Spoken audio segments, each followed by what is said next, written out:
روزے کے بارے میں جو سوال بہت زیادہ پوچھے جاتے ہیں، الٹی آ گئی ہے، ابکائی آ گئی ہے، اس سے روزہ تو نہیں ٹوٹا، انجیکشن لگانا ہے، چوٹ لگ گئی ہے، خون نکل گیا ہے، خون لگانا ہے، انہیلر لینا ہے، تو الٹی آنے سے روزہ نہیں ٹوٹتا۔ الٹی آنے سے روزہ اس وقت ٹوٹے گا جب دو شرطیں پائی جائیں گی۔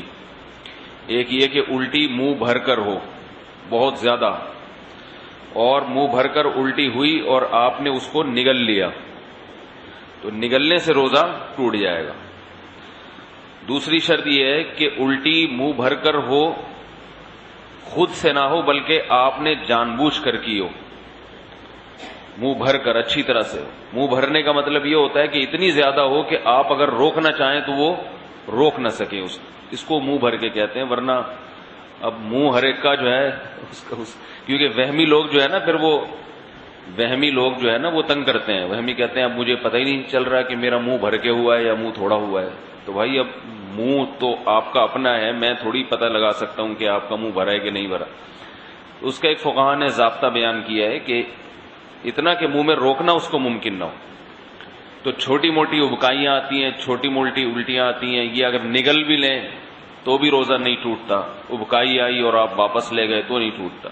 تو منہ بھر کر ہو اور آپ اس کو نگل لیں، یا نگلیں تو نہیں لیکن وہ منہ بھر کے خود سے نہیں ہوئی بلکہ آپ نے حلق میں انگلی ڈال کے قے کی ہے۔ تو عام طور پر ایسا کوئی کرتا نہیں ہے روزے میں، اس لیے اس کو اتنا بیان کرنے کی ضرورت بھی پیش نہیں آتی۔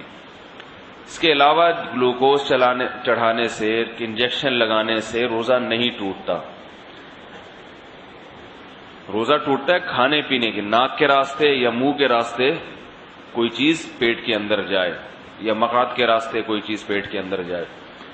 آنکھ میں دوا ڈالنے سے روزہ نہیں ٹوٹتا، خوشبو لگانے سے روزہ نہیں ٹوٹتا، خوشبو سونگھنے سے روزہ نہیں ٹوٹتا ہے۔ کان میں دوا ڈالنے سے روزہ ٹوٹتا ہے یا نہیں، اس میں علماء کا اختلاف ہے۔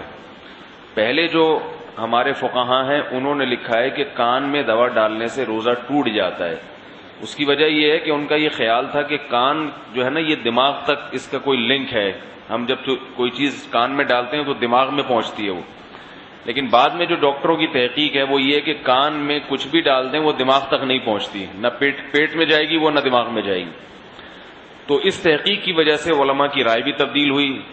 تو ابھی ہمارے اکابر کا جو فتویٰ ہے، یعنی سارے ہی ہمارے اکابر ہیں جو اس پہ خلاف ہیں وہ بھی ہمارے ہی ہیں، لیکن مطلب یہ کہ جو میرے اساتذہ ہیں ان کا جو فتویٰ ہے اس بارے میں وہ یہ ہے کہ روزہ نہیں ٹوٹتا کان میں دوا ڈالنے سے۔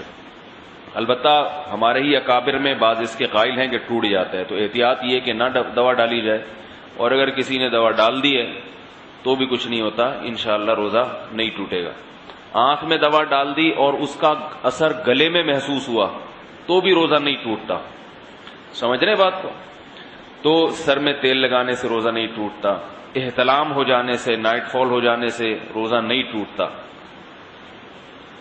زوجہ کے قریب کوئی شادی شدہ آدمی گیا اور ڈسچارج ہو گیا تو روزہ ٹوٹے گا، ڈسچارج نہیں ہوا تو اس سے بھی روزہ نہیں ٹوٹتا۔